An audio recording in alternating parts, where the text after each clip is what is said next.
वर्तमान में Indian music industry में रैप सॉन्ग का अलग ही दबदबा है। आज दर्शकों और श्रोताओं का एक बड़ा वर्ग विभिन्न आयोजनों में रैप सॉन्ग पर थिरकते हुए नजर आ जाते हैं।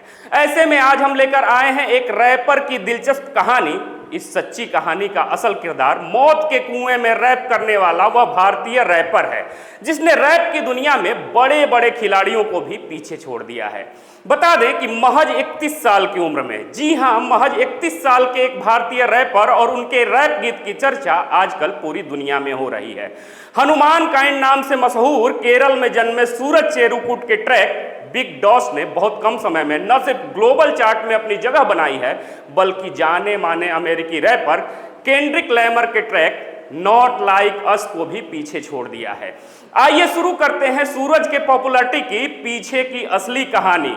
कितने संघर्ष किए हैं सूरज ने। बता दें कि सूरज का जो ट्रैक बिग डॉस अभी धूम मचाए हुए है, उसे मौत के कुएं में फिल्माया गया है और इस ट्रैक को रिकॉर्ड तोड़ व्यूज भी मिले हैं।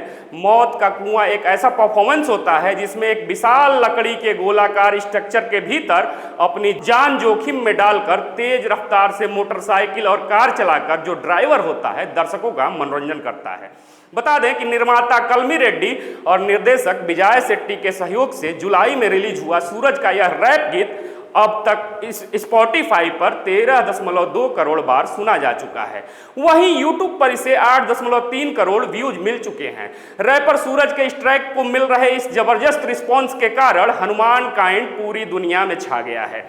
आमतौर पर सूरज के गीत संगीत हिप हॉप टेम्पलेट को फॉलो करते हुए नजर आते हैं। आम जीवन की कठिनाइयों पर केंद्रित होता है इनका रैप सॉन्ग और इसके साथ ही उनके गीतों में एक विशेष प्रकार की शैली भी नजर आती है। बता दें कि सूरज का जन्म भारत के दक्षिण राज्य केरल में हुआ, लेकिन उनका बचपन दुनिया के कई अन्य देशों में भी बीता है क्योंकि उनके पिता एक तेल कंपनी में काम करते हैं, जिस कारण से सूरज फ्रांस, नाइजीरिया, मिस्र और दुबई में भी रह चुके हैं।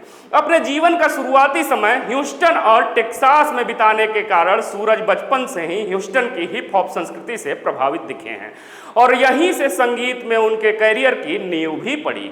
बता दें कि अमेरिका के जाने माने ईस्ट और वेस्ट कोस्ट रैप के बीच कंपटीशन के विपरीत ह्यूस्टन का विशिष्ट हिप हॉप संस्कृति अपने आप में एक अलग पहचान रखता है।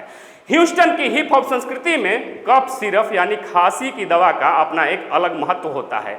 इसी कारण स्क्रू अप रिमिक्स भी बनाया गया है। सूरज अपनी बातचीत में अक्सर बताते हैं कि वह डीजे स्क्रू, यूजी के, बिग बनी और प्रोजेक्ट पैड जैसे टेक्सास हिप हॉप के महारथियों को सुनकर ही बड़े हुए हैं। अतः उनका संगीत भी इन्हीं लोगों को समर्पित है और सूरज के रैप में इनका प्रभाव भी साफ साफ आपको देखने को मिल सकता है। लेकिन 2021 में भारत लौटने के बाद से सूरज की शैली और भी विकसित होती हुई नजर आई है और भी बदल गई है। आइए अब बताते हैं सूरज ने कब बनाया रैप को अपना करियर। बता दें कि डिग्री हासिल करने के बाद सूरज ने गोल्डमैन सैक्स जैसी कंपनियों में भी काम किया, लेकिन उन्हें बहुत जल्द एहसास हो गया कि वह किसी और काम के लिए ही बने हैं। उनके जीवन में यही वो वक्त था, यही वो समय था जब उन्होंने रैप म्यूजिक को अपना फुल टाइम करियर बनाने का फैसला भी कर लिया। हालांकि इससे पहले उन्हें रैप का शौक तो जरूर था, लेकिन उन्होंने इसे करियर के तौर पे नहीं अपनाया था। अब सूरज के गीत भी उनकी निजी जिंदगी की तरह महानगरीय पहचान को छोड़कर भारतीय जड़ों के साथ फिर से जुड़ने की कोशिश के रूप में देखी जाती है। उनके गीत अक्सर दक्षिण भारत में आम लोगों के जनजीवन के संघर्ष पर ही आधारित होते हैं। बेंगलुरु की गलियों में शूट किए गए अपने गानों में सूरज देश के सामने मौजूद समस्याओं पर करारा प्रहार करते हुए नजर आते हैं और चंगेज नाम के उनके एक गीत के बोल भी इसे ही प्रदर्शित करते हैं। एक तरफ जहां सूरज के रैप म्यूजिक की आक्रामक शैली उनके प्रशंसकों से तारीफ बटोरती है, तो वहीं दूसरी तरफ कुछ लोग उनकी आलोचना भी करते हैं क्योंकि कुछ को लगता है कि उनके गीत भारतीय ऑडियंस के लिए उतने रुचिकर नहीं हैं जितने स्थानीय भाषाओं में अन्य रैप करने वाले अन्य स्थानीय रैपर्स के गीत हुआ करते हैं।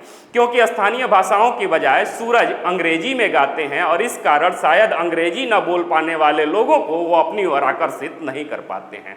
सूरज खुद भी इस बात को स्वीकार करते हैं और वह कहते हैं, मैं एक भारतीय रैपर नहीं हूं, लेकिन मैं एक रैपर जरूर हूं जिसका संबंध भारत से है। इतना ही नहीं, अपने अलग अंदाज के कारण सूरज को नस्लीय टिप्पणी भी झेलनी पड़ती है। एक तरफ जहां कुछ लोग सूरज के पहनावे के कारण उन्हें भारतीय मानने के लिए तैयार ही नहीं होते हैं, तो वहीं दूसरी तरफ कुछ भारतीय श्रोता और दर्शक इन्हीं कारणों से सूरज का मजाक भी उड़ाते हुए नजर आते हैं। लेकिन इन सबसे अलग सूरज के गीतों में कुछ विशेषताएं भी हैं और वो सूरज की तरह चमकते हैं, जिनके कारण इतनी भारी संख्या में प्रशंसक उन्हें आज पसंद करते हैं। अब दक्षिण एशियाई रैपर के तौर पे लोगों की उम्मीदों से अलग अपने लिए एक नाम और जगह बनाना सूरज के लिए सफलता के साथ साथ एक बहुत बड़ी चुनौती भी है। तो ये थी कहानी मौत के कुएं में रैप करने वाले भारतीय रैपर सूरज की। आपको ये कहानी कैसी लगी अपने जवाब कमेंट बॉक्स में जरूर दीजिएगा। फिर से मिलेंगे एक नए वीडियो में नए अपडेट के साथ, तब तक देखते रहिए खबरों खिलाड़ी। जय हिंद, जय भारत।